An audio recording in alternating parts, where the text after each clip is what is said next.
Балдарга ар кандай оюнчуктардын жардамында англис тилин үйрөтүүнү баштаган Динара Канаева 4-курстун студенти. Кээ бир балдар алфавит билбейт эле. Биз башында келгенде аларга башынан алфавиттен үйрөттүк. Анан Динара Канаева мүмкүнчүлүгү чектелген балдарга жардам берели долбоорунун автору. Алфавитти аларга башынан жаттатып, ыр түрүндө, жанагындай ырдатып, нетип, андай интерактивный оюндарды үйрөтүп, ушинтип балдардын баягындай ортодо муз жаргыч кылдык да. Балдар башында уялат эле, азыр бир аз уялбай, кеңири мындай достошуп, мындай тил таап калдык балдар менен.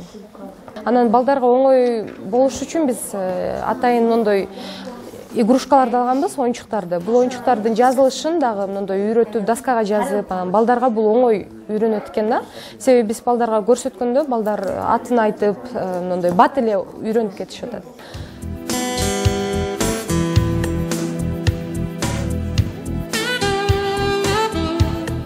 Беш жаштан 16 жашка чейинки өспүрүмдөр ден соолуктарынан улам мектепте өз убагында окууга мүмкүнчүлүк болгон эмес.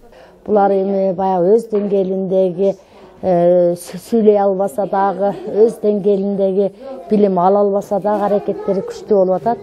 Биз биринчи ошо тамгадан баштап атабыз. Биздин балдарыбыз өздөрү жакшы сүйлөп бере албаса дагы кыймыл аракети менен баарын түшүндүрүп аракет кылып атышат.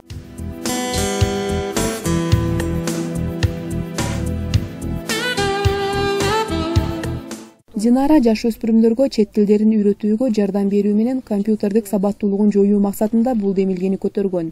Ал эми Soros, Usefosh жана IAF уюмдары ишке ашырууга колдоо көрсөткөн. Некен? Мен келгенге 1-2 күн болду.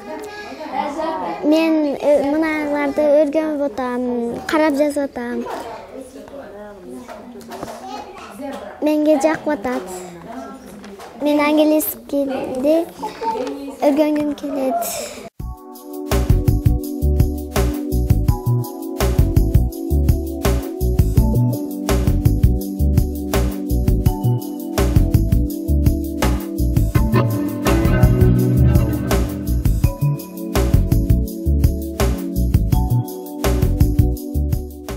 Мында Ош облусунун ар кайсы райондорунан келген 70-тен ашуун мүмкүнчүлүгү чектелген балдар дарыланышат. Алар тил үйрөнүү менен гана чектелбестен ата-энелери менен биргеликте компьютерде иштөөнү да жеңилдетилген түрдө өздөштүрүшүүдө. Балдарга, кыздарга мен компьютер үйрөтөм деген болчумун.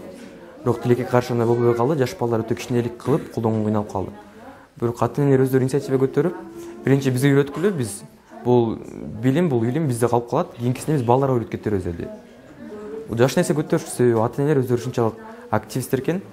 Анан кийин бүчүрдүн өзүнүн Facebook'та сайттарын, страничкаларын, кийинки долбоорлорду кантип издесек болот? Ошоларды сурашты, кандай жазсак болот деп.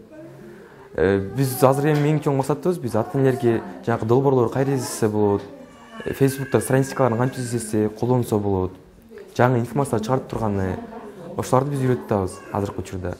Жанакы эң биринчи бул кыйынчылыктардын бири бул сөзсүз компьютерлерди биринчи колдонуу.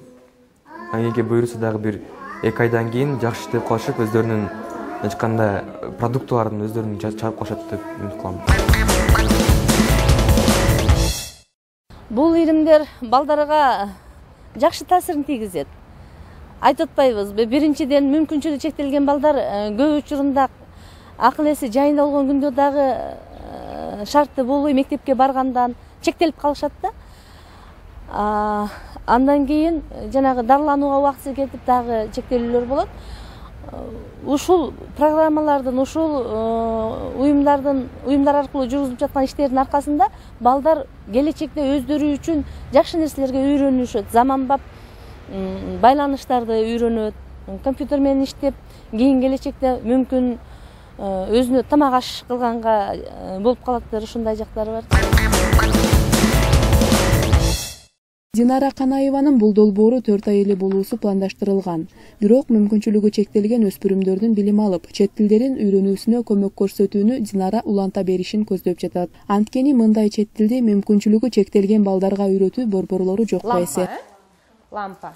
Сиздерде да биздин программага кандайдыр сунуш пикирлериңиздер болсо, Ош шаары Нурматов 3, 4-кабат дарегине же болбосо байланыш телефон 20176-га кайрылсаңыздар болот.